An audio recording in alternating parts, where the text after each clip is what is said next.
안녕하세요, 여러분.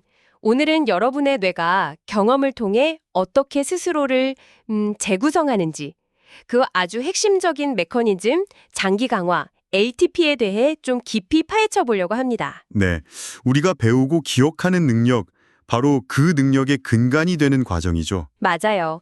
이게 비교적 최근인 1973년에 발견됐다고 들었어요. 팀 블리스와 테리의 로모 박사님이요. 네, 맞습니다. 노르웨이 오슬로에서 토끼뇌를 연구하다가 정말 우연히 발견한 현상인데요. 우연이요? 네, 원래 다른 걸 보려다가 예상치 못한 아주 강력한 신경 반응 강화를 목격한 거죠. 당시에는 이걸 기록한 오실로스코프 필름을 막 계단에 널어서 말렸다는 그런 일화도 있더라고요. 정말 과학적 열정이 느껴지네요. 필름을 계단에 널어 말리다니. 그만큼 이 발견이 뭐랄까 신경과학의 흐름을 바꿀 만큼 중요했기 때문이겠죠. 뇌가 고정된 게 아니라 변할 수 있다는 가소성의 강력한 증거니까요. 경험이 뇌를 바꾼다. 정말 매력적인데요. 그럼 이 LTP, 이게 정확히 어떤 원리로 작동하는 건가요? 뉴런들이 서로 어떻게, 뭐랄까, 더 친해지는 거죠? 쉽게 말하면요. 특정 뉴런들이 서로 신호를 자주 주고받잖아요. 그러면 그 둘 사이의 연결 통로가 더 튼튼해지고 효율적으로 변하는 현상이에요. 연결 통로가 튼튼해진다. 네, 여기서 핵심 역할을 하는 게 바로 글루타메이트라는 신경 전달 물질입니다. 그리고 이게 작용하는 수용체가 두 종류가 중요해요. AMP야 수용체랑 NMD야 수용체요. 아, AMPA랑 NMDA요? 그게 어떻게 다른 건가요? 그러니까 이게 약간 2단계 잠금 해제 과정 같다고 생각하시면 돼요. 첫 단계는 글루타메이트가 AMPA 수용체에 딱 붙어서 나트륨 이온을 들여보내요. 그래서 신호 받는 뉴런이 약간 흥분하죠. 네, 첫 단계 흥분. 그렇죠. 근데 이 신호가 충분히 강하고 또 자주 반복되면 그때 두 번째 단계, NMDA 수용체가 활성화되는 거예요. 이 NMDA 수용체는 평소에는 마그네슘 이온에 막혀 있거든요. 아, 막혀 있다가. 네. 근데 첫 단계 흥분이 충분히 쌓이면 그 마그네슘이 떨어져 나가고 칼슘 이온이 안으로 확 들어와요. 이 칼슘에 들어오는 게 결정적입니다. 이게 뉴런 안에서 여러 가지 변화를 일으켜서 결과적으로 AMP의 수용체를 더 많이 만들거나 기존 수용체의 성능을 좋게 만들어요. 와, 그러니까 신호 전달 효율을 높이는 거네요. 훨씬 더 민감하게 반응하도록. 바로 그거죠.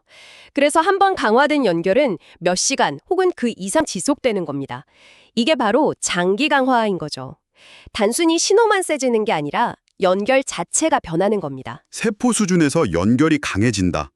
이게 그럼 정말 우리가 학습이라고 부르는 과정이랑 직접 연결되는 건가요? 아니면 그냥 세포들끼리 일어나는 현상일 뿐일까요? 아, 그거 아주 중요한 질문인데요. 리처드 모리스 박사의 수중 미로 실험이 그 답을 아주 명확하게 보여줬죠. 수중 미로 실험이요? 쥐 나오는 거 맞죠? 네, 맞아요. 쥐를 물이 담긴 통에 넣고 숨겨진 플랫폼을 찾아가게 하는 실험인데요. 정상 쥐는 몇 번 하면 금방 위치를 외우거든요. 네네. 근데 약물을 써서 쥐의 NMDA 수용체, 아까 말한 그 마스터키 역할을 하는 수용체를 아, 차단했더니 어떻게 됐어요? 쥐들이 플랫폼 위치를 제대로 학습하지 못했어요. 계속 헤매는 거죠.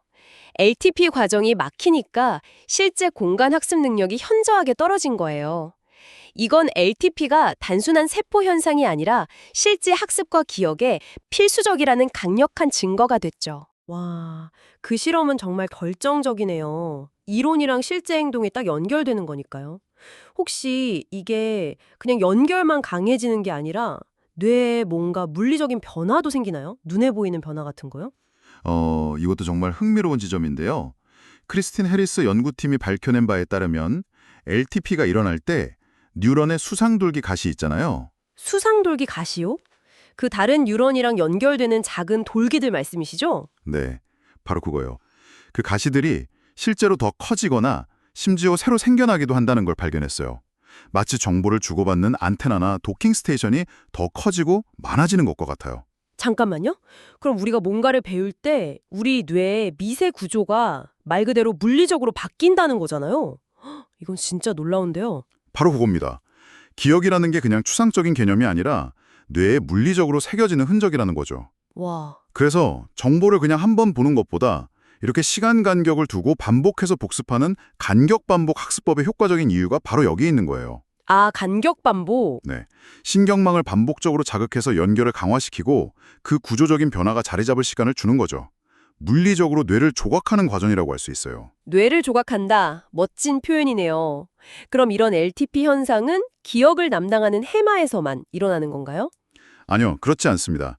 물론 해마가 LTP 연구의 시작점이었고 중요하지만 이제는 뇌의 다른 여러 영역에서도 발견되고 있어요. 예를 들면요? 감정을 처리하는 펜도차에서도 LTP가 일어나요. 특히 공포 기억 형성에 중요하다고 알려져 있고요. 또 고등사고 기능을 담당하는 대뇌피질에서도 당연히 일어나고요.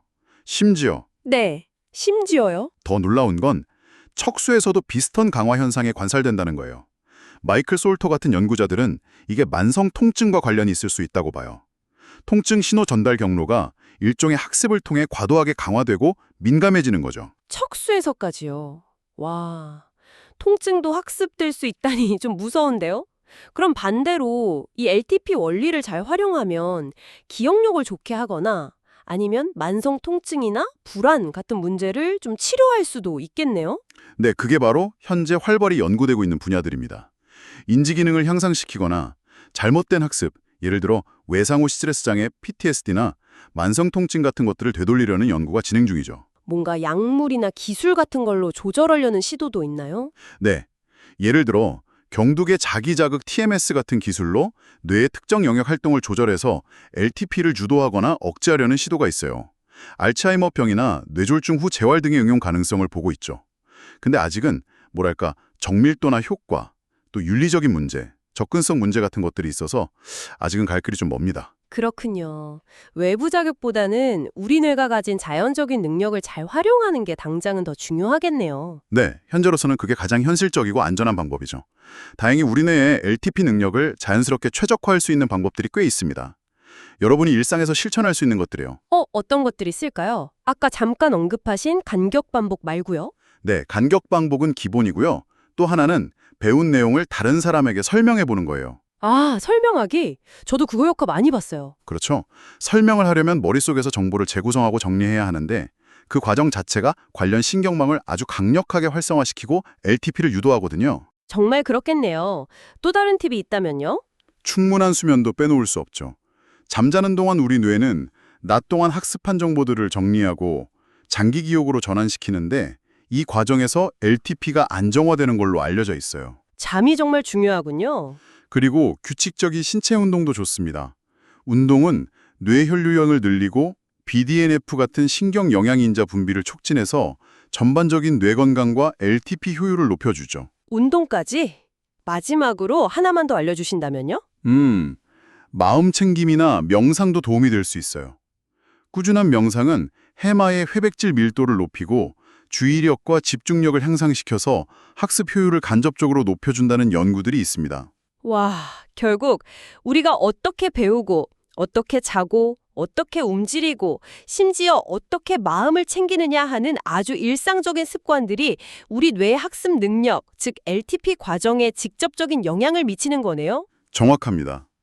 LTP는 단순히 전기 신호가 강해지는 게 아니라 뇌의 화학적, 전기적, 그리고 말씀하신 것처럼 구조적인 변화까지 동반하는 아주 역동적인 과정이에요. 뇌는 결코 고정된 기관이 아니라 경험에 따라 끊임없이 변화하고 적응하는 거죠. 이게 바로 뇌 가소성이고요. 네.